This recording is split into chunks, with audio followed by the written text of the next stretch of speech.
Okay, so good morning, everybody, and you're all very welcome to session 2 of our Masterclass series. I'm just attempting to move my screen on here, and it doesn't seem to be working for me, but okay, here we go. So, Liam Fitzgerald here from the Mckay Centre. Hope all is well with you. So I just want to welcome everybody in the first instance. You'll all have received an email over the last couple of hours with the opportunity to interact with Slido, which will give us a little bit of an understanding of who's in the audience right now, and it helps to orientate Ron, who'll be on stage very shortly. So please do log on. If you can click on the link that you were sent, it brings you directly to the 3 short questions. If not, you can access through the homepage of sly.do and use the hashtag on screen now. So I'm going to talk a little bit about the competition in just a minute or two in terms of using the chat function as we go through the masterclass today. I know Ron likes to get questions and feedback from the audience, so please do use the chat function as we move through. And also, similar to April 1st, where people want to come on and verbally ask questions or make contributions, we'll facilitate that as well. For those of you who are on social media and would like to continue the conversation on social media, let's use the hashtag Ireland20. So I just want to maybe very quickly talk about the competition that comes after our masterclass series, just to remind people this is the second of 3 masterclasses, as you will know, and it culminates then in the opportunity to enter a competition, a sustainable business ideas competition.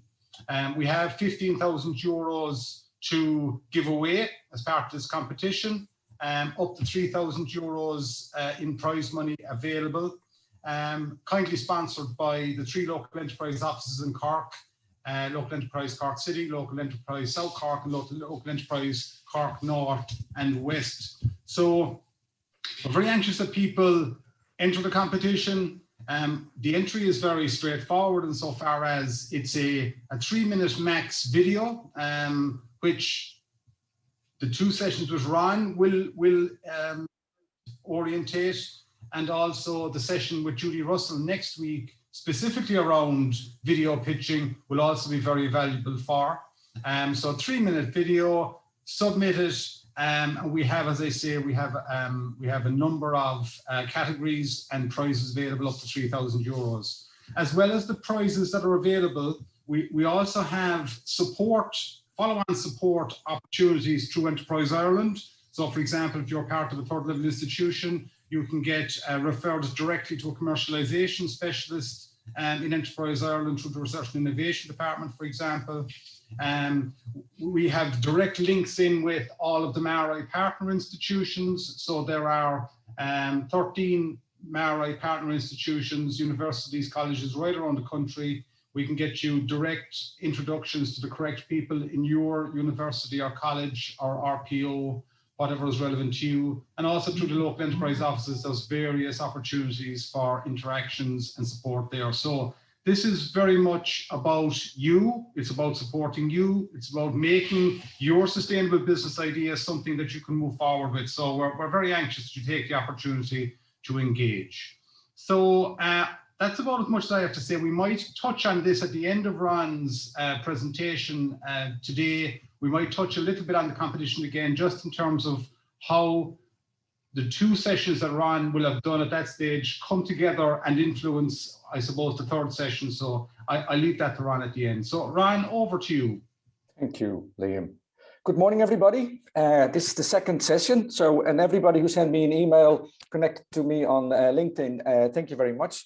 I'm going to share my screen now. Just bear with me.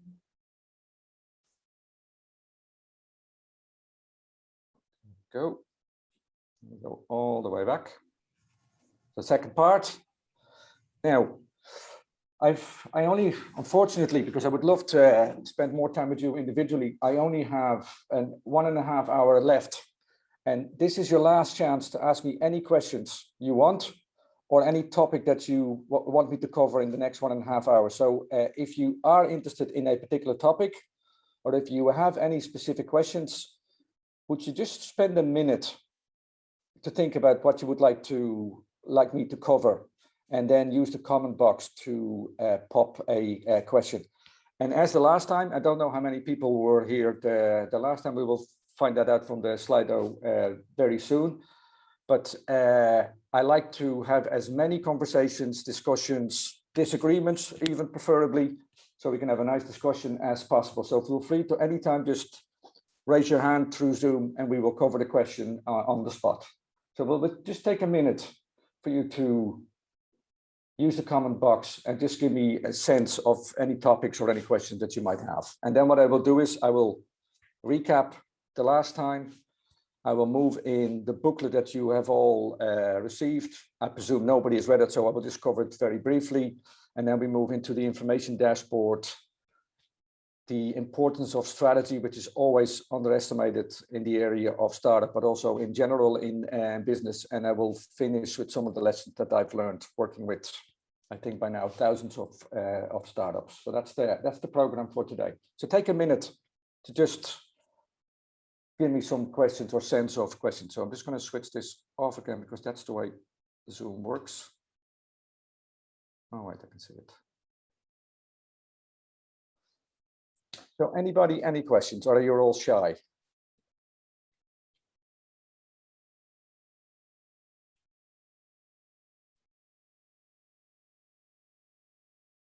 Aha, excellent. Your message.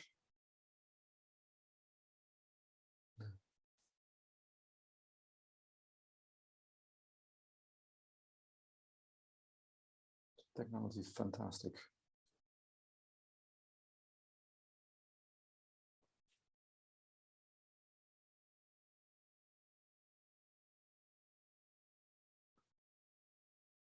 Okay.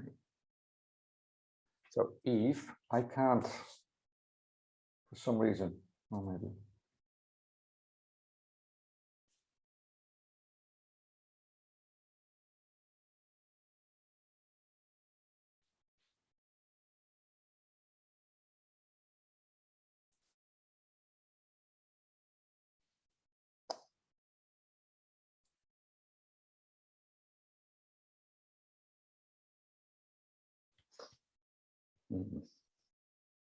We're facing some technical. So I know something is sliding on my screen, but I can't see it.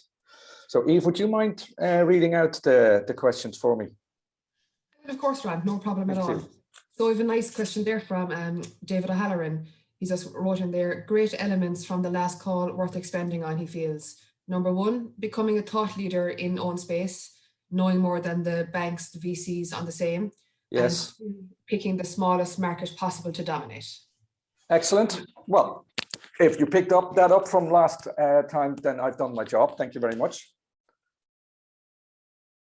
Any other questions? Another question there from Bernard. Hi, Ron. Sometimes there is a sense from funding agencies like Enterprise Ireland or the Leos that anything environmental or sustainable is nice, but harder to get across the commercial aspects. Have you any tips? That's a very good question. So, and that's why when we created Climate Launchpad a long time ago, the argument was always that climate is lovely. Saving the polar bears is really, really admirable, but that's not going to make any difference too. So we always look behind the revenue model, behind the climate impact or the impact that you want to have. And so no business will sustain just on having a climate impact. Now, the good news is that increasingly, if you follow regulation, et cetera, the impact that you're having are starting to have monetary value. So regenerative economics will actually, the more carbon you remove, carbon will have a value. Removing plastic will have a value. Recycling will have a value. Soil erosion or stopping soil erosion will all have a value. So increasingly you can put money on those solutions. And what we also find is that if I might have told you the last time, I do some work with some of the large banks in Ireland, and they are now looking at their current business portfolio And when they find that a business model they think is, from a climate perspective, unsustainable, it is now seen as a risk rather than as a, so more and more not being sustainable is going to become more difficult to get funded than being sustainable. So that whole capital stack is completely flipping. Thanks, Ron. We have a great question there actually too from Desmond. Our company is between seed and Series A. We, however, need bridging funding and we're looking to bring in new investors. We have sales. How do we estimate a fair valuation?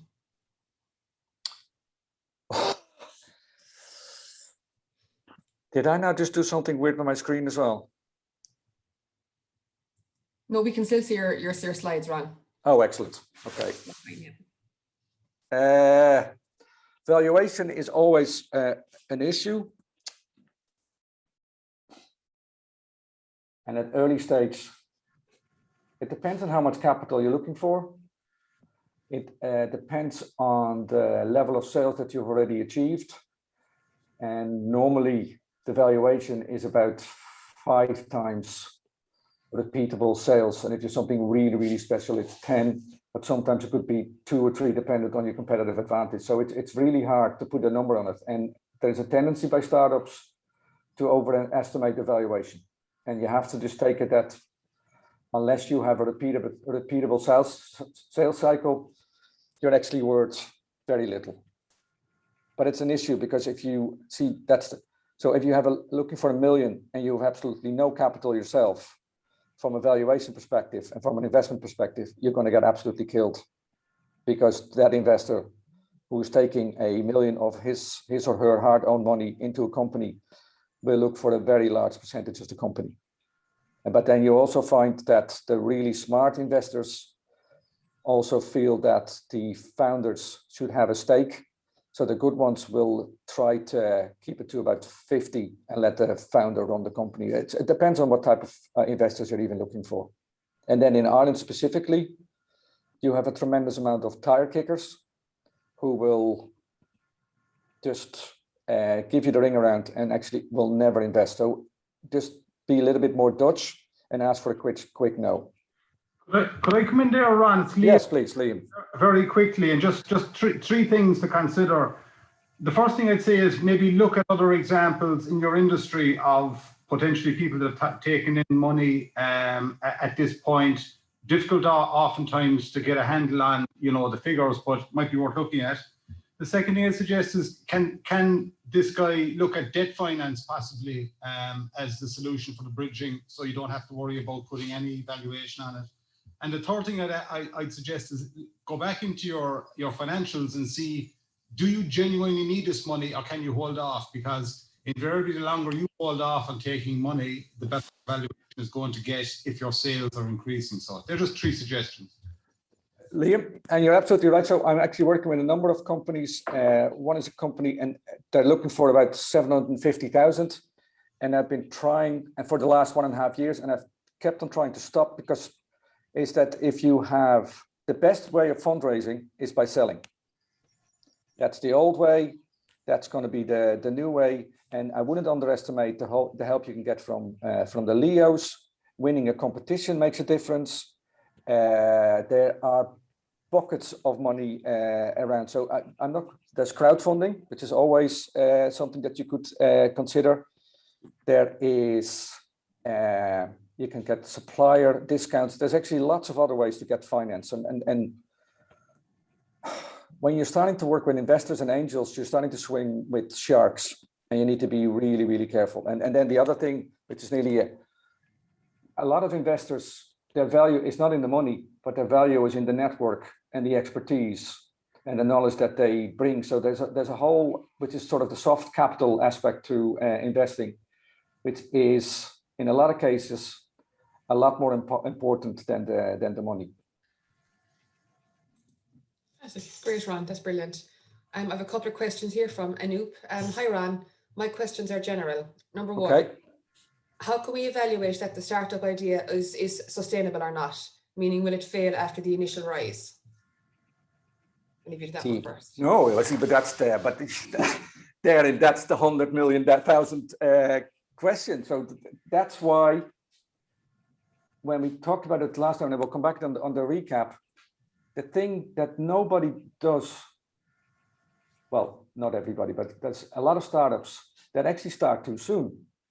And the whole reason why we invented market research as a huge aspect of startups is that you just have to spend a lot of time on understanding the market, and then based on that market, and then not only just the desk research and Googling, but having the conversations with your potential clients, and actually based on a number of, because you're starting your business based on a number of assumptions, to make sure that the assumptions that you're making, that they are right.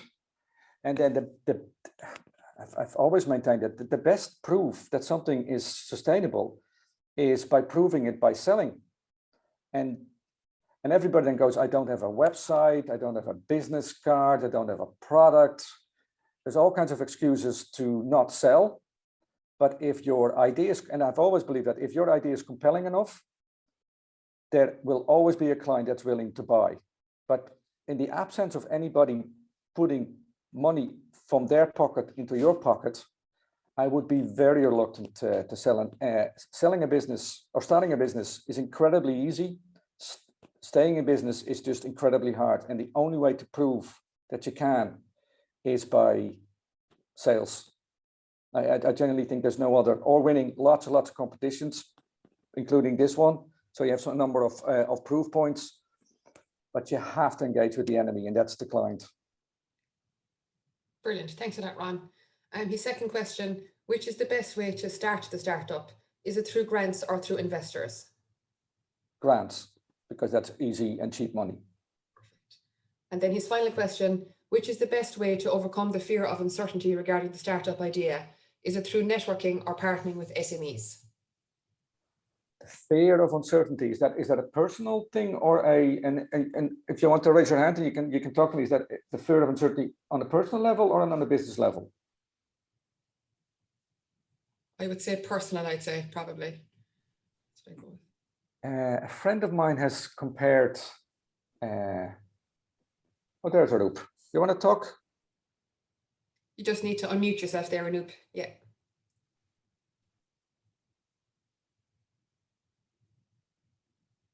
Hello. Hello. Hello, Anoop. Hi, sorry. Thanks, Ron. Thanks for the answers. And but with regard to this question, it is mostly personal. It's the fear. Okay, see, that a friend of mine has described it to me like that this way. You're on at the beginning of the abyss, and you're taking a step forward.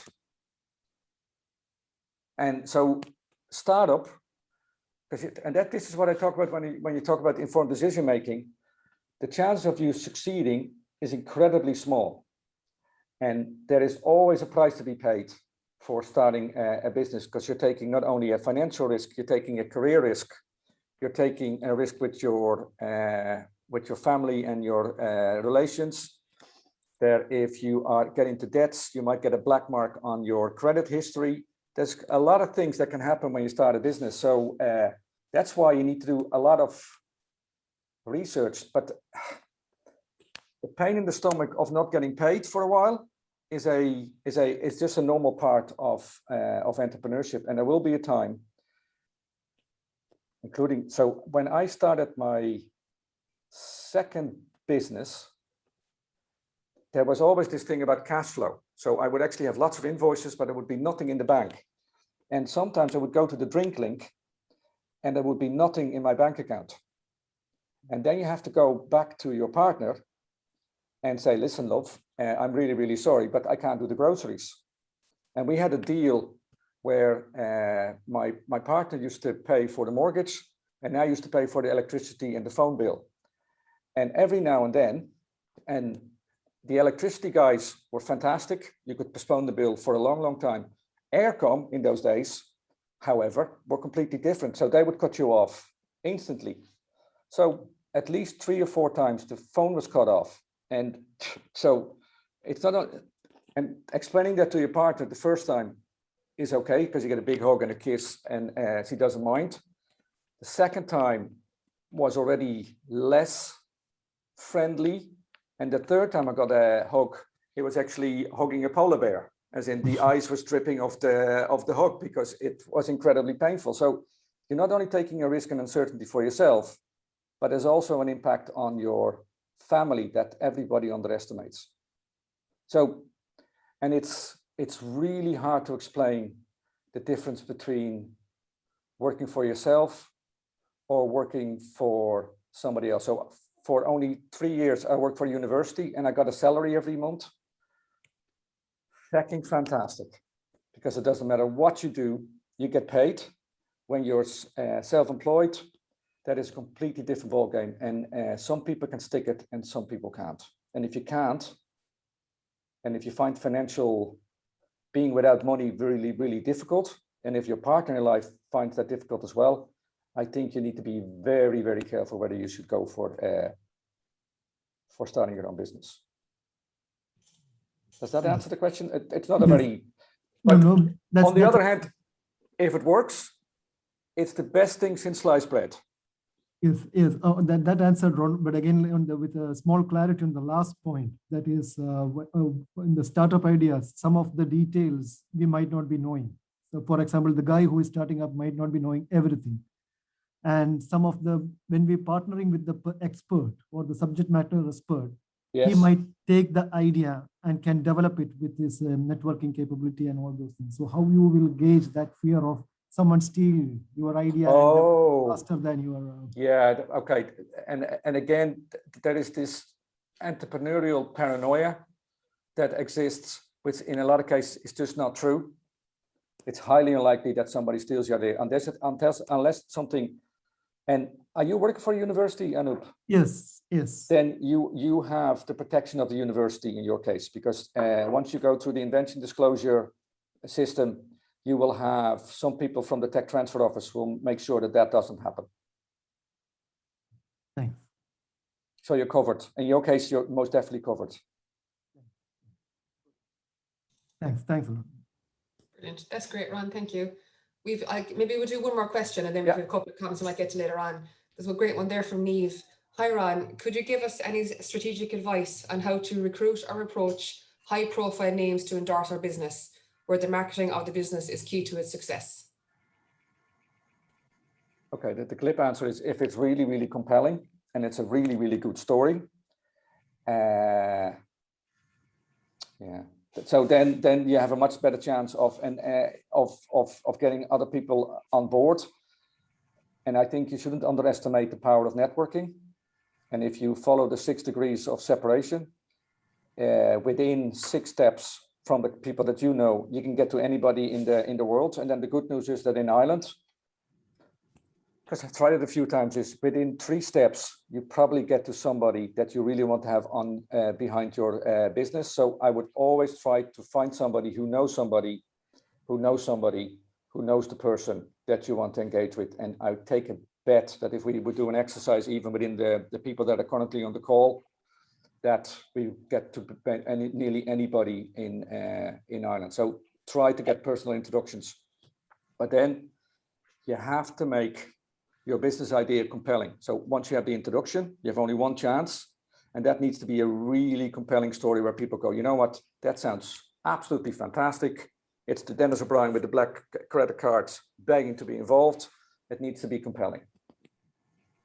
Thanks for that, Aoife and Ron. Maybe just before we move on to the next piece, Ron, Tara might just share the Slido results just to... Oh yeah, excellent. Thank you. For who's in the virtual room. Can you see the screen now? You see it now, Ron, yeah.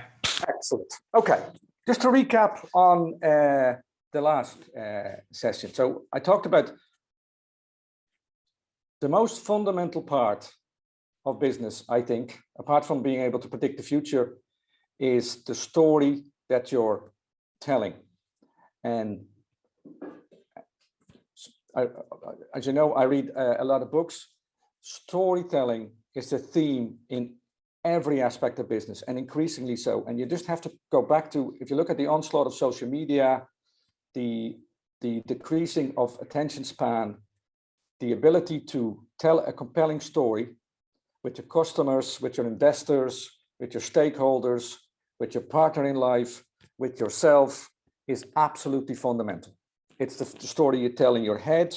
It's a story. So storytelling is the most fundamental part of business. And then it always starts with a pitch. And if you, because Liam and I were talking about if you're going to submit your video for 3 minutes, I would start, and that's the way we have always done it in the Climate Launchpad and all the other competitions, I would always start with your elevator pitch, which gives the person who's watching the video within 30 seconds an understanding of what you're about. And the structure of a pitch, Guy Kawasaki, is problem, solution, and magic. So what's the problem that you're solving? Preferably a big problem. You can express it in pain. What's the solution? I don't need a description of your product, but just an understanding of how this works, not too much. And then why is this so incredibly special? That could be the size of the market, could be the partners that you've already signed up. And the more real you make it, the more compelling it's going to be. And if you, another way, I don't know if I mentioned AIDA, attention, interest, desire, action. So the 30 seconds, the A, first sentence, I'm sitting up going, whoa, interesting, which is then the second one, interesting. So you tell something that's compelling. Then the D is desire, wanted, and then the A is the call of action. In this case, you don't have to do it, but problem, solution, magic. What we also covered in the session is the importance of the founder's dream, and we will come back to that when I will talk about the strategic box. If you don't have a picture in your head of where you want to go, you might end up in Brussels, you might end up in Amsterdam, you might end up in Cork, or you might end up in Limerick. And so it's true. So you need to have a picture in your head. And athletes do it, really good entrepreneurs do it. So the ability to hold a picture in your head and keep that as visual as possible is absolutely fundamental. So you need to define your founder's dream.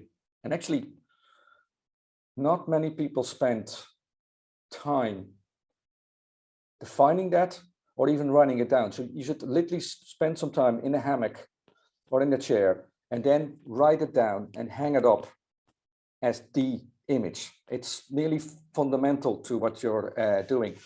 Then we talked about the deal, and there the magic, I think, is in the simplicity. Make me understand what exactly you're selling, for how much, and to whom. And there the question is, who is paying the invoice? And in all of this, and I will come back to that regularly, this is all about numbers, and this is all about show me the money. The Jerry Maguire in Show Me the Money. What is it, Show Me the Money? Anyway, then we talked about market research. You need to understand the market. You need to understand regulation. You need to understand the trends. You need to understand the customers. You need to understand the competition, etc., etc. And as we already said, you need to become the undisputed thought leader in your market. So if there's a TED Talk, you'll be able to do a really cool TED Talk about the market. If journalists are looking for somebody they want to talk about your specific market, you're the first person that they're going to call. So you have an understanding of the market. So you have a much deeper understanding of the pain that your solution is solving, which brings you then to the value proposition, which is, why is your proposition so compelling? And it's always expressed in money, and it is always compared to your competitors. And what I told you, and it's incredibly simple, but very, very hard. It's a bar chart that shows you your solution and somebody else's solution and the difference that it makes in money, which is why it's so important that you have a really clear understanding of the pain and how much money that costs. And everybody expressing, but time, and there's cost and indirect cost. The value or the cost of pain is sometimes a lot higher than you actually think. The thing that we find, and this goes back to thought leadership, most of the business propositions that I see, I know of competitors or companies that are, or startups that are doing the same thing. If you're not aware of those competitors, you're out. I wouldn't even give you the time of day, because you are not doing your homework, and there's always competition. Then in competitive advantage, which is also about barriers to entry, IP is always mentioned as a factor. And we will come back to that later. In a world where technology is developing at such an exponential rate, I'm not quite sure if IP is actually something that can cover you. And the thing you also need to realize is that IP is only worth as much as you can protect. So if you don't have the funds to go and sue the infringement, it's nearly pointless. Now, the good news for people that are in university is that they have that capability and they have that war chest. But if you take it from the other side, because my job in DCU was to bring small business into the university and then get them to engage with intellectual property. Most universities are not very good on managing and commercializing intellectual property. So that's something you just need to consider. It's not as important as you think it is. A first client is a lot more important, or a pilot client is a lot more important than IP, unless it's something really, really fundamental. We talked about the financials. That's all about metrics. We talked about the lifetime value of a customer, which is an interesting one. We talked about, so that's something you should know. So how much is that customer worth? So if your customer is worth 10,000 over the lifetime of your relationship profit, that means that you could theoretically spend 9,000 on that customer to keep them. And so that means that your cost of selling, which is the thing that everybody underestimates, can be 9,000. And what everybody underestimates is the cost of selling, because every 15 minutes you spend on the phone with a client, and you need to charge, thinking about, I think the charge rate normally is about 1,000 per day. So if you have an hour with a client, that's 100 euros. If you have to get in the car to go to the client, that's another hour and an hour after. So that's now 300 euros in cost of sales, and that's before marketing and any other activity. So that's always something that you underestimate. And this is where the rubber hits the road. So if you have an idea that could potentially make you number 10,000 euros per month, but the investment to get this up on the road is 1 million, it's probably not a good idea. So you need to understand your sales prospect, or your expected turnover, your profit margins, the cost of running it, the risk, but also the money you need to get this thing up and running. And that is always twice as much as you think. And then as a statistic, you just have to take it that the first 1.5 years of your startup, it is highly unlikely that you will be able to pay yourself a salary. So you need to have that money in the bank as a starting point. And again, the more you have upfront selling, the less you need a salary in the bank. Now, in the case of this competition, this is all about impact. So the same way you have expressed your value proposition with a little bar chart compared to your competition, you can also show the impact of your business compared to your competitors. So what impact is your idea going to have? Could be climate impact, could be social impact, could be all kinds of impacts, but you need to be able to define that. And again, if you do your market research, you will be able to define it.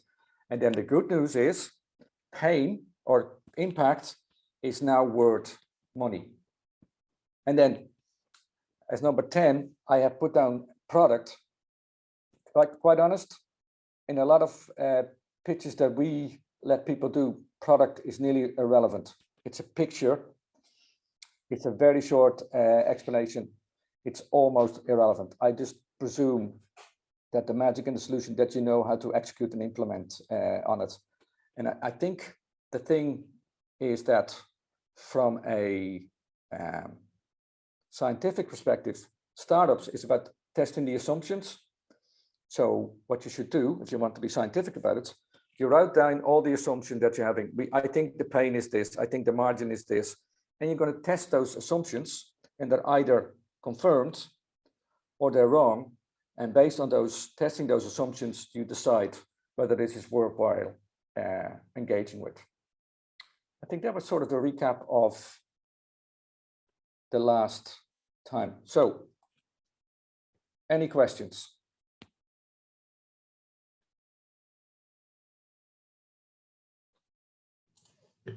There's nothing there at the moment anyway, Ron, so we can. Okay, will I move on then? But feel free, anytime, just raise your hand and I will. I see Neve has raised her hand. I'll just. Excellent, Neve.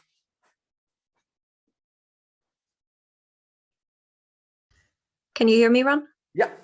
Hi. I just wanted to ask, maybe I wasn't so clear the last time in the chat box. I was wondering, how would you advise approaching a very high profile celebrities to endorse your business, that there would be no chance of you knowing through a network? So give me the name of the person that you want to go after. Well, let's say, for example, Leonardo DiCaprio. Okay. Okay, I didn't see that one coming.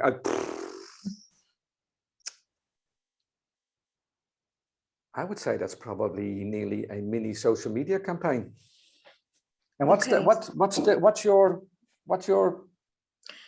magic? I wouldn't like to go into it in too much detail at the moment, but Okay. it would be an online platform. I wouldn't like to go into any more detail than that, please. See, then it's difficult for Come me in there, to. Ron. Yeah. Very briefly, it's Liam here again. You talk about Leonardo DiCaprio, Neve, and trying to attract people. I actually have an interesting story about a guy called Tom Cotter, who's an entrepreneur from Cork, who had a business called Rasher, which is now renamed as Ocean R. And he's designing rash vests are his business, and he uses recycled materials, and he's very interested in sustainable materials and recycled ocean plastics and this type of thing. But he actually was promoting his product online through social media, as Ron suggested, and Leonardo DiCaprio, interestingly, spotted it and retweeted or shared some of his product on his Instagram because he liked where Tom was coming from in terms of his sustainable credentials. So I suppose it's a long-winded way of saying, if your product is really interesting, if it's something that tweaks the imagination of, be it Ron Immink, or be it Leonardo DiCaprio, or be it anybody else, they're quite likely to maybe endorse it in some way. And social media is the way that you can reach people easiest right now. It's actually, just as you were talking, Liam, but we sometimes, it's called the sniper approach. And we do that with a lot of clients in Holland. So you identify a target, you find out everything you could possibly know about this person, and you send them a very, very personal gift that sort of makes the link between their personal life and your idea, which is incredibly memorable. So it's something that they will never forget, in a box. Or so we have people sending Lego helicopters. We have people sending a Greek statue. You just, whatever you can imagine, think about it. And if that's memorable enough and interesting enough, those people are very willing to take a phone call or a meeting. So that could be another way. And I wouldn't underestimate the power of a very personal gift. And just there's a company in the United States called the Mckay, and it's called the Mckay Method, and they sell envelopes. And the only and those envelopes are all about 25% more expensive than all the other envelopes. And in the good old days, those salespeople were actually trained to find out the buyer's hobbies, favorite soccer club or a sports club, etc., birthdays. So, and let's presume that how can you not be? The buyer was a fan of Ajax in Amsterdam. So the next time the buyer would meet, or the seller would meet the buyer, they would bring you 2 tickets to the next game in Ajax. And as a result, because they were personal and memorable, they would get the orders over any of the other envelope selling companies. So a really personal, targeted present or something that is memorable could work as well. Thanks so much, both of you. That's incredible examples. Very useful. Thank you. Thanks, Niamh. Hossein has a question as well. Yeah, go for it. Hi, Ron. Can you hear me now? Yeah, I can. Okay, I have a question about, for example, my field is in the bioplastic stuffs. Yeah. I just wanted to know that do you have any experience, because mostly this kind of the bioplastics, the price of in the market, price of production is higher than the conventional this normal plastics. How we can, when we come to the market, how we can compete with this market that the price in the market is cheaper than the sustainable products like bioplastic and other stuffs? So in your case, first of all, there's lots of bioplastic solutions. So you're not the only one. I think even within Ireland, there's a number of bioplastic solutions. In your case, what you need to do is project your bioplastic in the future. So I think the last time we talked about that the polluter is going to pay. So Coca-Cola or any other plastic polluter will have to pay for taking the plastic out of the environment. So those costs are going to be astronomical. So you could safely project into the future that normal unrecyclable or plastic that pollutes is going to be twice as expensive as it is right now. And that if you follow your development exponentially, that you're going to be twice as cheap. So I think you just need to project this with a number of assumptions into the future. So you might be more expensive now, but you're most definitely not going to be more expensive in the future. I think bioplastic is the only way it's going to go. Yeah, okay. So, but yeah, usually when we want to do for raising for the market under steps, it's so difficult always for the commercial investigation, they say that, okay, this plastic is, they always compete this bioplastic with the things in the market, and always this prices is higher, and in the market investigation is not very like compelling for the people who want to invest the money. But maybe then in the way you frame it, and I've no idea, but in the way you pitch it. So at the moment the price is X, but we expect that within 2 years' time the price of bioplastic is going to go down to Y, because technology, it's inevitable that's going to happen, and that based on a number of solid assumptions, you think that the price of plastic is going to go up. I know it's a bit of a glib answer because I just don't know what, but that is always hard. But all the trends are pointing the way that all the polluter type materials will increasingly become more and more expensive.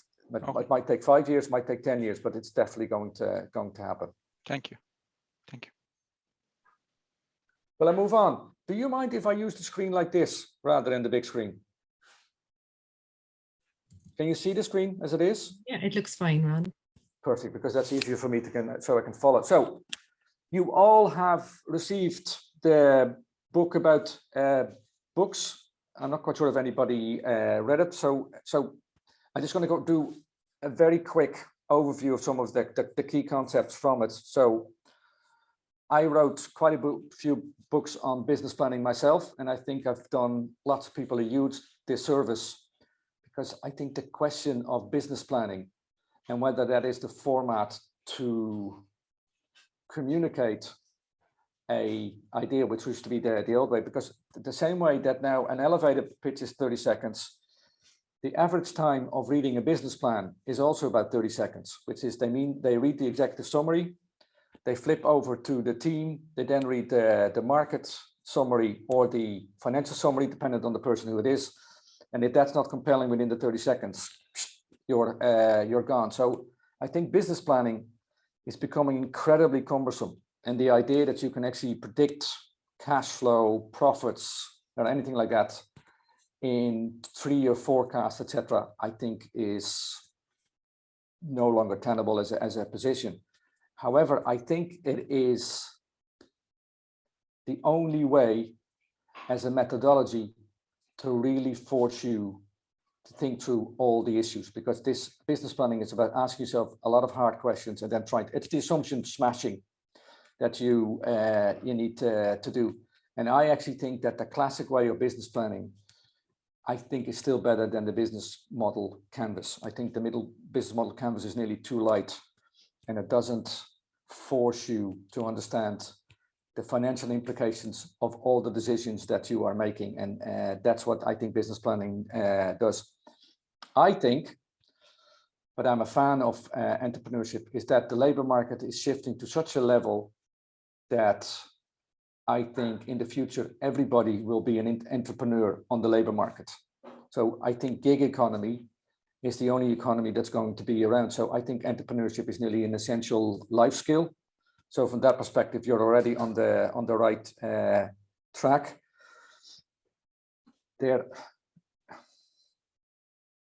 Not everybody is Elon Musk, and not everybody is Dennis O'Brien, and not everybody is David O'Leary, and not everybody is Peter Thiel, or any of those other, or Zuckerberg.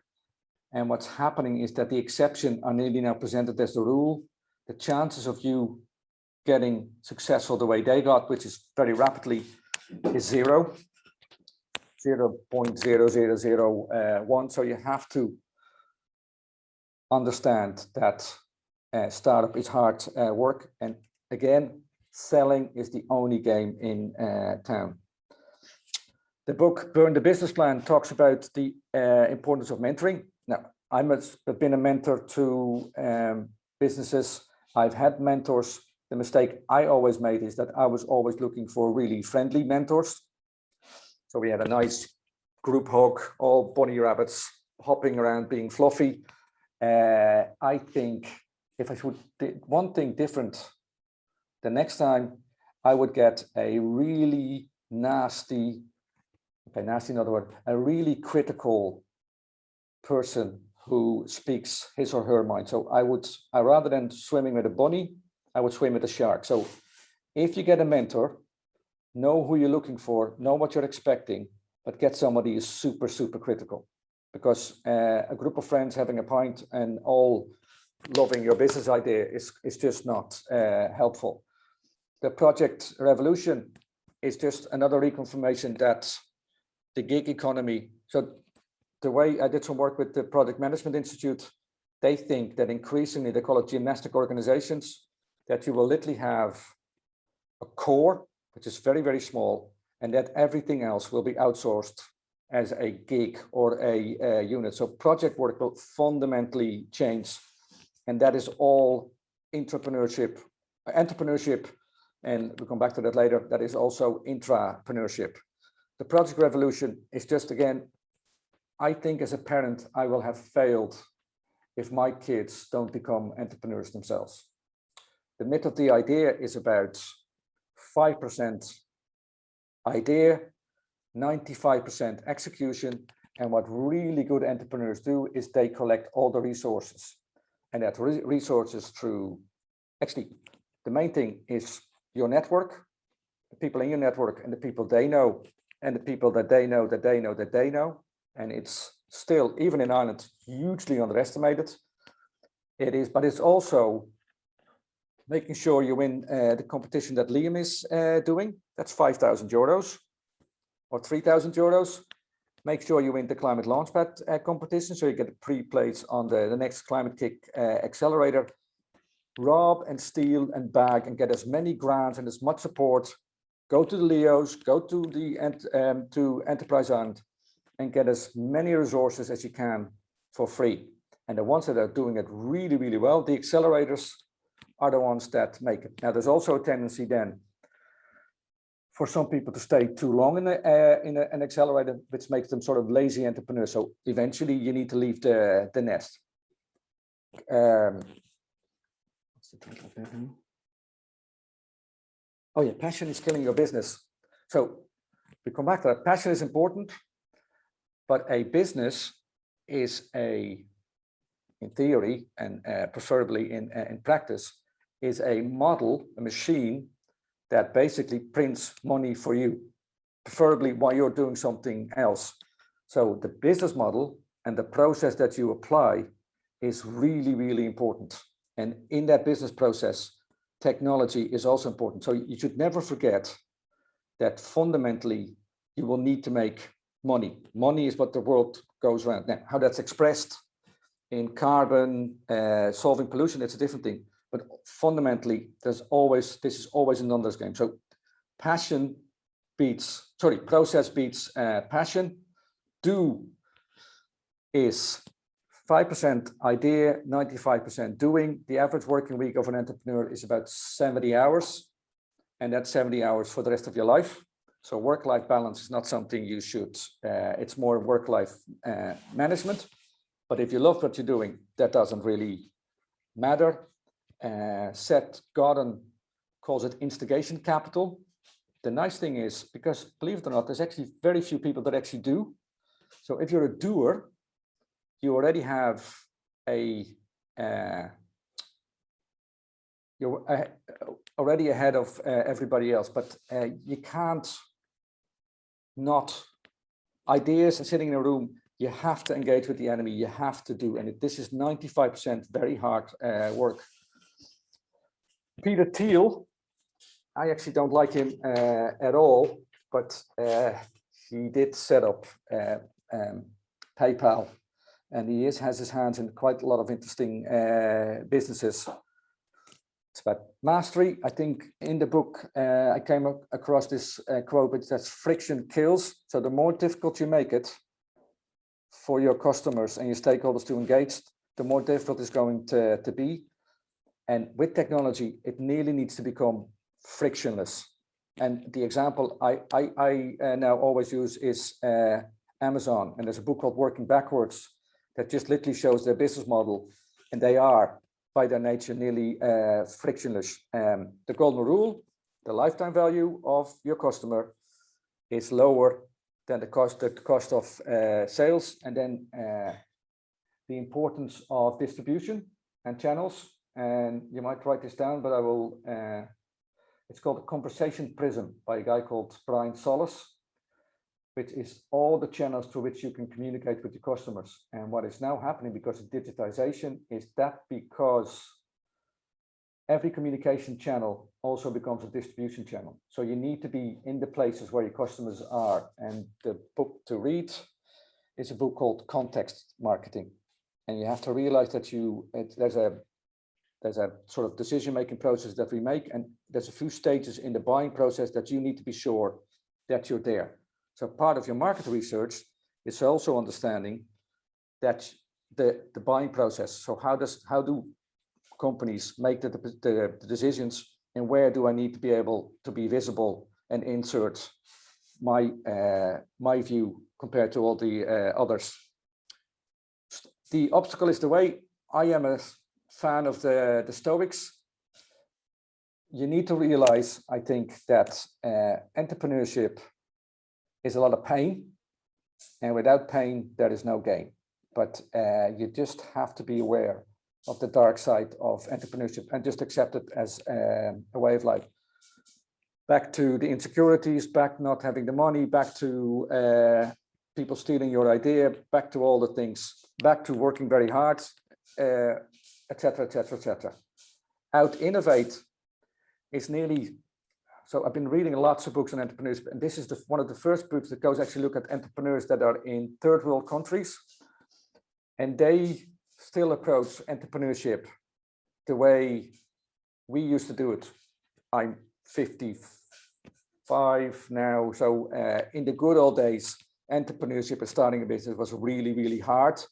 And this just goes back to some of the classics, which I think are still classics. It's not all about exits. It's not all about money. It is always about the long term. You should probably own your technology stack so you are in control rather than if you step on any other platform. If you use Facebook, LinkedIn, or any of the platforms as your mode of launching your business, you're in effect working for those platforms. So having your own platform is a lot harder, but also a lot better. But fundamentally, that entrepreneurship is really, really hard. but can have a tremendous positive impact. And then the last one, which goes back to that, I think entrepreneurship is the future. We're doing some work on best practice and building an entrepreneurship toolbox for the Southeast in Ireland. And there's no question that entrepreneurship is the buzzword where increasingly, and it's no longer innovation, it's no longer R&D, it is now the capability of a large company to be entrepreneurial. And that means that more and more people will be expected to be entrepreneurs within a large organization.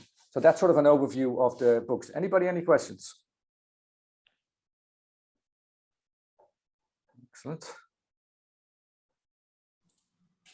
No, okay so far, Ron. Okay. Everybody happy? I will take that as a yes. So, from the only important thing in this book, I think, if any, is there's 41 questions. I could give you 50 or 100 questions that, and this is nearly outside of the video that you're doing for Liam and the competition, that if you decide that you want to be serious about this, that you make sure that you make an informed decision on starting your own business. So why are you doing it? What are the risks? Does it work? Which is about to feed the insecurities of startup. What do you want to achieve? You should never, ever underestimate how quick technology is going at the moment. So you need to understand exponential. You need to have a perspective on the future, and you need to have a strategy. And without a strategy, you're on a hiding to nothing, because you need to develop some kind of lens through which you look at the future. Because I think, apart from the storytelling, I think it is actually future telling, which is you have a story where you predict a particular perspective on the future. But if you have no perspective on the future or understand the future, you don't have a chance. So you have to understand the future, and you need to be able to project yourself or insert yourself in what you think is going to come in the next 3 to 5 years, because it will take 3 to 5 years for you to really prove that your business is sustainable. So again, if anybody just wants to raise their hands and ask questions, go for it, okay?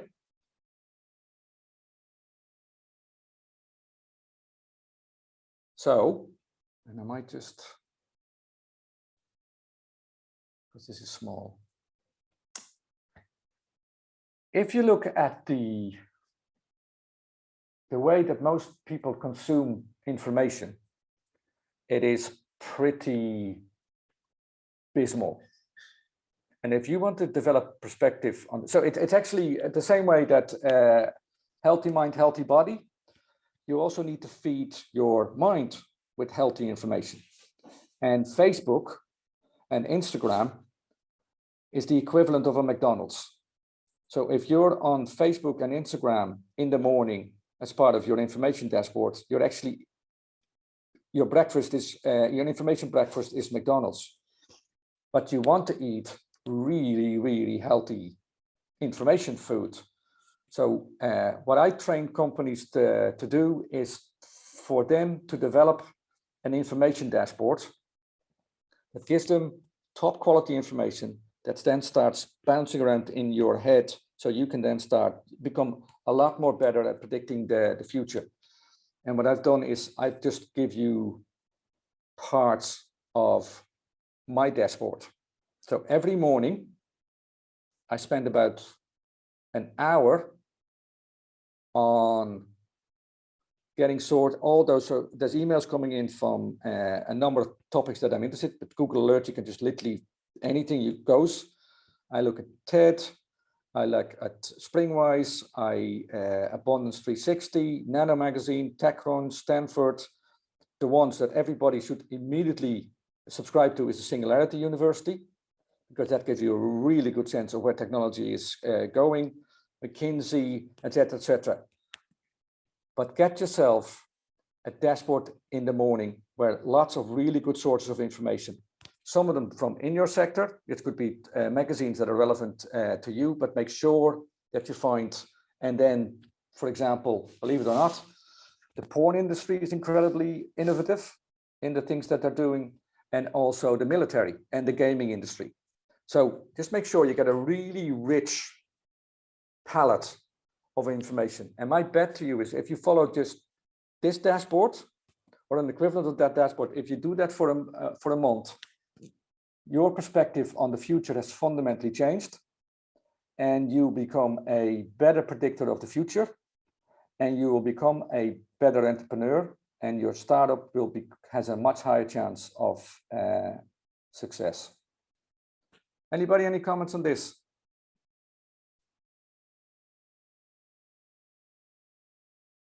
No? We're all shy. We have half an hour left, so now is the time to ask questions. Okay.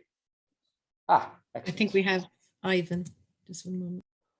Oh, which paid services do you recommend? I actually don't. Actually, that's not true. Harvard Business Review, I have a subscription to. I have a subscription to The Economist. I have a subscription to Wired, and I have a subscription to MIT Review. But a lot of cases, the information is free, and the reality is, the dashboard looks incredibly rich. I literally skim over most of the stuff because it's just a sense of the things that are going. And actually, these are the things that I came across today, and just give you a sense of, and it is a perfect example of a lot of fundamental trends that are happening at the moment at exponential rates. So there is and I'm sure you're familiar with the Neuralink. There was an article about brain implants and how that will connect to the internet, to technology, and the implication that it could have, because brain interface, cybersecurity, people hacking your brain, selling your dreams, blah, blah, blah. Really interesting, happening as we speak. The whole area of 5G, which is going to fundamentally transform communication and the speed of the internet, but also that 5G is capable of sending energy, which then, if you start thinking that through, has all kinds of implications. The whole area of virtual reality and building virtual worlds. So I think virtual real estate, for example, is going to become incredibly interesting. The whole area of robotics and the combination of robotics with biology, 3D printing and water are big topics at the moment. And the whole area of citizen development and the low code, no code, which is you can build a business model or a digital twin of anything with low code, no code, and it's nearly free and incredibly simple. It's like Lego, that you're building Lego with software, and then as a wider trend, and then I'm going to shut up. The trend is technology abstraction. So software has got to the abstraction that you now becomes Lego, so you don't need to understand software. You can just literally play with it. That is also happening with AI. So the abstraction, Lego with AI, that is going to happen with synthetic biology. That's going to happen with robotics. It's going to happen with genetics. It's going to happen everywhere. So technology is abstraction and Lego, and all that being interchangeable, will make it incredibly simple for people to build things. Now, that's incredibly exciting, incredibly scary, but you as an entrepreneur need to understand what those implications are. And this is literally just my dashboard from today. So what you need to do is develop a filter. Bear with me for a second.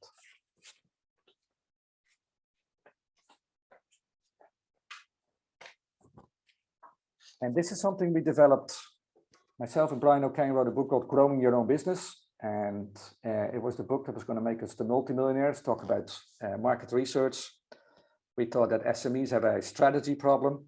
If we give them a really simple tool to develop strategy, surely to God, we should be able to sell 10,000 books. or maybe even 100,000, which would make us really, really rich, because the profit margin on a book was about 10 euros. So even 10,000 would be nice. And anyway, we sold 500 of them. But the strategic box as a concept is something that's we think is still valid. So I think from what you've seen is that the world is becoming incredibly complex. Just those 5 or 6 links to websites just shows you that it's just nearly, it's impossible to really understand what's going on. So you need to build a filter. So you have to imagine you're a boat on the ocean of information, and you have the hull of the boat is see-through, and you determine where the boat, what you see and what you don't see, which is filtering, or they call it RAS. It's called your activation system. Things will ping and some things won't. Aha, another question. Okay. There you go. You can, yes, libraries. Thank you. So in the good old days before COVID, and in Ireland, I would spend quite a lot of time in libraries. And the other thing is Enterprise Ireland has a pretty extensive library and a lot of sources of information that are free. And if you're part of the university, the level of information that you can actually access is even more fantastic. So you need to develop a filter and decide, or an activation system, where some things are relevant and a lot of things are irrelevant. And the frames of this window determine what you see and what you don't see. And then the first thing you do, or need, okay, I think guiding principles are fundamental. So you should, after this session, and I was hoping we could do it now, but again, I'm going a little bit too slow or too fast, but you should, after the session, you should take some time off and just write down for yourself, what are your 10 guiding principles, which are literally the values that you portray. It could be, so read Stoics, read your philosophy, are you a Buddhist, but there's a number of guiding principles that you live by and that you want your company to live by. And the reason that is important is that value-driven companies are the thing of the future, and that all the evidence has shown that value-driven companies are actually more profitable than the ones that are not. It's just no longer accepted that you are driven by only money. So, list of 10, sort of the 10 commandments. The 10 commandments were designed to get the Israelis from A to B over a period of 40 years. Literally the rules that they were living by. So what are the 10 guiding rules that everybody in your company will have to live by? And you need to do that now, because as Amazon, management and leadership needs to be something deliberate. But so the quicker you put down your core values, the better it's going to be. That will be the way you actually, if people can't, when you recruit, if they can't live by those core values, they're not part of your company or your startup. That goes for your mentors, that goes for your advisors, but those are the rules we live by. In that extension then is your passion, which I think you should write down a passion statement. And the book that actually got me to think about that is a book called Mavericks at Work. And it gives you about 15 case studies of companies that don't give a flying fiddle about the customers. So it's counterintuitive, but they are absolutely passionate about what they're doing. So there's a company that loves gaming, board games. So because they love it so much, and they're all people that are absolutely fully in love, passionate about board games, as a result, they build the best board games in the world. And because they build the best board games in the world, people buy them. Bikes, anything. So, but you need to define it. So there needs to be a passion statement. So 10 guiding principles, and then a statement of what are you absolutely passionate about? What's the thing that gets you out of bed? And that passion statement is the engine of your business. Because when things get rough, when after 1.5 years, you still haven't made your money. There is something that needs to keep you going, and that is invariably your passion. We talked about your vision statement, picture, founder's dream, 3 years, 5 years in the future. Preferably a YouTube video, but something again that you write down in a very visual language on a piece of paper. And it's something you keep and look at every now and then when things get tough. Purpose is about the why. So it's your mission. It is sort of closely linked to your values, but this is the reason that you exist.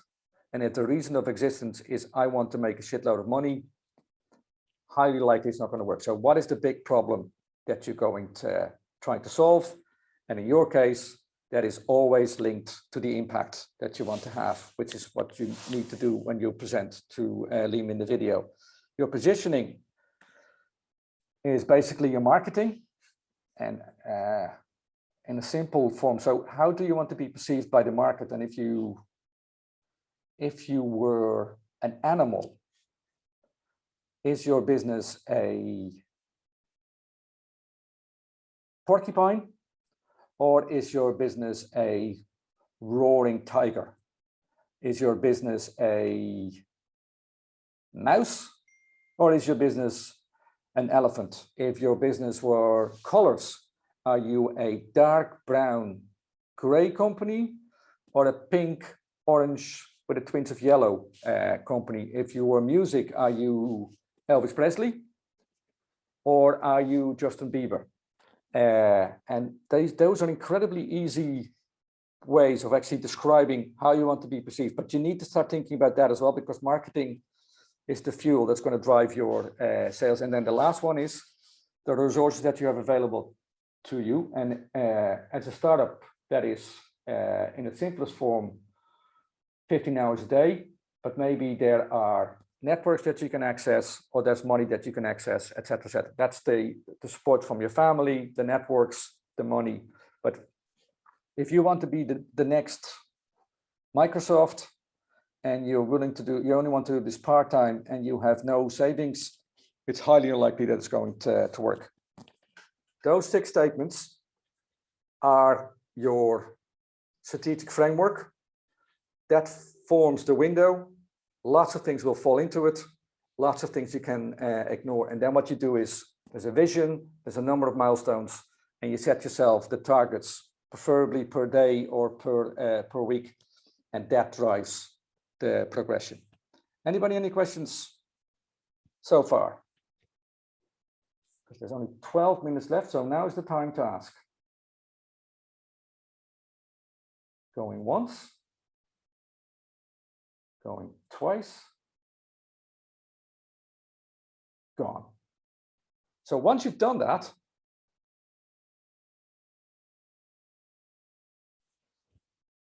so if you take 5 years, that is 20 100-day plans. What we have found with the clients, particularly, I met an investor who's now a friend of mine who works with startups, and he just applies, and when he invests, he works in 100-day plans. He said startups are all over the place. They need to focus on one thing every 100 days, try that, and then move on. So one focus, so one key thing that you want to achieve. So your focus could be, I want to win the competition. Your focus could be, I want to get a loan from a bank, or your key focus could be, I want to get 100,000 investor, but it's one thing, or I want to sell 100,000 euros in sales, whatever, but it's one thing. That's then translated into a number of activities. And there's 2 types of activities, the ones off. So you need to build a website, you need to build a splash page, whatever, and the things that you need to do on an ongoing basis. So if selling is your focus, you probably need to be on the phone, cold calling for at least 2 hours a day. That's the routine and that's the rhythm. So the ones off, tick, tick, tick, and you write it out on a very large sheet. So we have literally people lying all over the floors, writing down all the activities. And then, and this is what everybody, I think, misses, entrepreneurship is incredibly boring. So if you want to sell, that means that every day for the first 3 hours before you open up your email, you're going to focus on selling. You're going to make the cold calls, you're going to send out the emails, you're going to do all the things that you need to do every day for 5-6 days a week. If you want to be a thought leader, you're going to spend 2 hours every day writing, posting on LinkedIn, whatever you want to do, but it's routine, constantly routine with a number in your head. So you have to have a number. You want 100,000 sales in 100 days. That's the number. And every time you have a sale, you write it down, you put it on a big sheet, and you tick it off, and you get to the 100. And then the most important part of this whole 100-day plan is, if you achieve it, we did. Let's not make it 100,000. That's too high. Let's say we made 10,000 euros in sales in 100 days. What's the party and what's the reward? What's the party if you don't make it? What's the party if you make it? And what's the party if you went, instead of 10,000 euros in sales, you made 15,000? Because reward and celebration is part of entrepreneurship as well. We're doing this for the fun. So I've given a few examples of parties if you didn't make it. So a friend of mine didn't make the sales, so he had a cold cheeseburger in McDonald's with a little hat on and a little whistle, and he had to post that on social media. A party could be it. You could go after Corona, you could go and treat yourself to a nice meal in a restaurant with your team. And if it's really, really successful, you might decide that you can go away for a weekend. But you need to define all those things. So you have a number, you have a list of activities, you have a routine of things that you do every day, which is the rhythm, and you have a reward. If you do that, the chance of you succeeding has exponentially grown. And the thing to realize is 100 days, that's only 3 months. If it doesn't work, you focus on something else in the other 100 days, but you stick with something. Social media and getting thought leadership is not done in a week. It needs a minimum of 100 days, if not longer. And if you stick to one activity for the period of time, you can really, really test the assumptions rather than just being a fly by night. Any questions? Aha.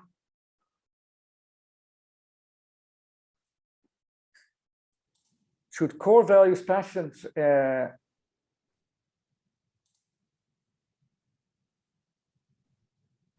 okay, that's a good question.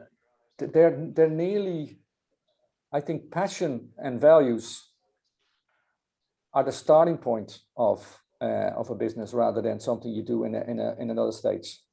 And so what we do on this one,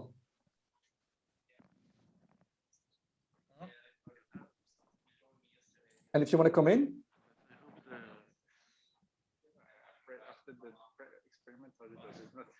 I think somebody has the microphone on, but so what we do. Yeah, I'll just mute. Okay, sorry. So what we do in management teams, this strategic box. So we're in a large company and we ask the management team, 5 or 6 people, to fill in those 6 things. So we get them to write down the guiding principles independently from each other, their passion state. So, and we then compare if that's the same, and you invariably find that they're all different. And the most worrying in this, when it gets to vision, you find that in a lot of companies, everybody in the management team has a different perspective on the vision and a different perspective on the number that's important. So what you then have is a ship that's going in 4 or 5 different directions. So for a team of founders, this is fundamental as a starting point. It's nearly the first thing I would do. And you might change it as you go along, but it's the heart and soul of your business in the future. And then the last one, and we have 6 minutes left, so please feel free to. This is what I've learned over the last 30 years of working with startups, 35 years working with startups. If you pick anything up from today, you should really, really, really learn to look 5 years into the future. you should really become aware of the trends, and it's fascinating. It's the science fiction coming to life. So what I always advise entrepreneurs to do is start reading science fiction, and particularly cyberpunk. Literally the books that Johnny Mnemonic, Philip Dick, all that stuff is actually happening as we speak. Science fiction is actually becoming reality. And as you can imagine, those will have fundamental impacts on business models. So you need to understand how that works. So you have to understand trends and the future. Technology is a huge part of business in the future. So you have to understand technology. And I think split your company up, your business model up in small parts, and look what technology you can apply at the moment, and look what technology you can apply in the future. Like if you're into manufacturing, you will have to consider 3D printing as an option. And if you start considering 3D printing, then your distribution model becomes fundamentally different, because you could actually have local 3D printers in localities that will do it. Anyway, in Holland, when we do programs with entrepreneurs, we always bring in special forces people, and we get those special forces to train people in resilience. But more important, we get them to become super fit. And that goes back to the Spartans, which is healthy mind, healthy body. The fitter you are and the stronger you are, the more likely it is that you can sustain it. And I think in the future, a CEO with a pot belly is just not going to happen. I think it's going to be expected from you that you are fit as a leader. Rubbish in, rubbish out. If you are aligned on Facebook, Instagram, and all kinds of other, let's just call them unreliable social media channels, if you're eating McDonald's every day, you're not going to be healthy. So it's rubbish in, rubbish out. So you need to increase the quality of the information. Actually, my partner is now doing Ayurveda.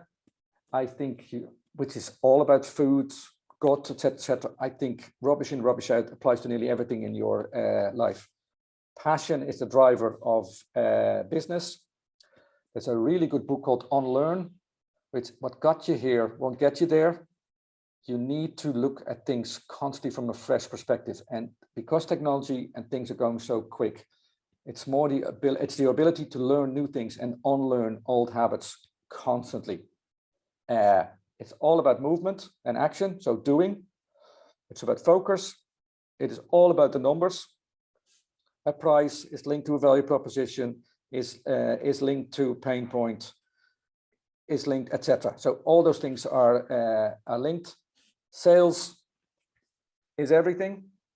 If you had a choice between a really good story and no sales, and a less good story, but already with a number of sales under the belt or a pilot signed up, the chances of the second one getting the funding is much, much higher, because it brings it down to reality. It shows that people are willing to pay for the solution that you're offering. And then the last one, again, everything in life is about storytelling.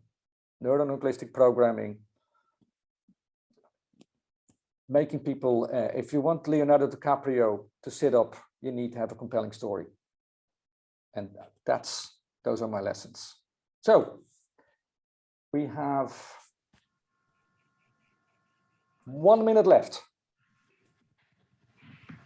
Any questions? Now, see, the last time there were a lot more questions, so I've done something wrong, or and then I apologize. But let me just give you, so if you still have questions until you start submitting, feel free to email me anytime. Some people have done it the last time. I'd be happy to help in any way I can. And then just the next time you will have a video training, which will focus on the pitch and your application. And that is next week. And just remember, problem, solution, magic, value proposition, and impact. And if you have those things, and I would say if you can do it in 2 minutes rather than 3, that will be better. Less is more rather than more is. So try to do it in 2 minutes. So thanks for listening. Thanks very much, Ron. You know, it's been a pleasure to listen to you over the last 2 sessions. You've given us some lovely templates to follow in terms of entrepreneurship, but you've taken a holistic view, I suppose, of entrepreneurship and sharing your experiences. Very interesting around the whole area of entrepreneurship with an I. I think that was fascinating as well, because, you know, for some people on the call, the outcome of this might be to say, listen, I don't know whether entrepreneurship is for me, right? And that's a valid outcome if that's the outcome for you. But the message is that, you know, within business, if you decide to move to industry or whatever else, the skills of the entrepreneur are something that are really valuable in big business, in small business, in any business. So the skills you are now taking and developing will be valuable no matter what you do subsequent to this. So I just wanted to thank you for that, Ron. It's been really valuable. We've been giving a lot of information, right? And I will have shared a Google Drive link with people before today. I'll share it again to everybody on the call after today. So all of the information that we've been talking about over the last 2 sessions is on there. I'd invite you to delve into that, do some work with that. This was set up in a way that everybody that's on the call they're you know, intelligent people that are looking to drive forward with something. We've given the information, but the onus is on you ultimately to consume the information, to come up with your views based on what we've given. So please take the opportunity now to engage with the information. Get online next week for the session with Judy Russell on pitching. Be able to create and deliver great video content, I think, is so valuable and so important in all aspects of life right now, particularly where we're all living online. So take the opportunity. I've worked with Judy before. She does some really good quality work. Take the opportunity to hear what she has to say next Thursday at 11 a.m. as well.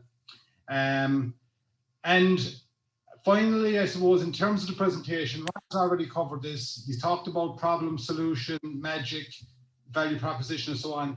The things there again to reiterate that I think you should maybe consider are the problem. What problem are you solving? Is it a big enough problem that somebody somewhere is willing to pay you for it? What is your solution? We're not really interested in the intricacies of how you code something or anything like that. We just want to know what the solution will do rather than how you're going to do it. Understand your market. As Ron says, the trends are so important. Being able to look into the future and see what's happening. Is regulation changing? What's happening in this marketplace that is going to influence the market? We spoke about things like, you know, total available market, you know, SAM and SOM or the other abbreviations that you need to look at. You know, what are your competitors doing in the marketplace? What can you do better? You know, important to look at that. Your customers. So some people that are on the call already have customers. That's fantastic. More of you are earlier in the process and, you know, you have an idea, you haven't maybe engaged with any prospective customers yet. Having engaged with prospective customers to talk about your product or service is really important and will be very compelling if it comes across in your video presentation. So bear that in mind. The sustainability impact, the impact, be it environmental, social, whatever it might be, the impact of what you're doing is important. And finally, maybe some sort of a call to action. So tell us at the end what it is that you want to move forward with. So thanks again, Ron. It's been an absolute pleasure working. Likewise, Liam. And to everybody else, thanks to Aoife and Tara, my colleagues, and Mara, who were in the background there and have been making sure that that Ron and I have been behaving ourselves. So it's and thanks to everybody who's come online. So it's been great. Thanks so much. We've gone over slightly, but thanks for being online. Bye now. Bye-bye.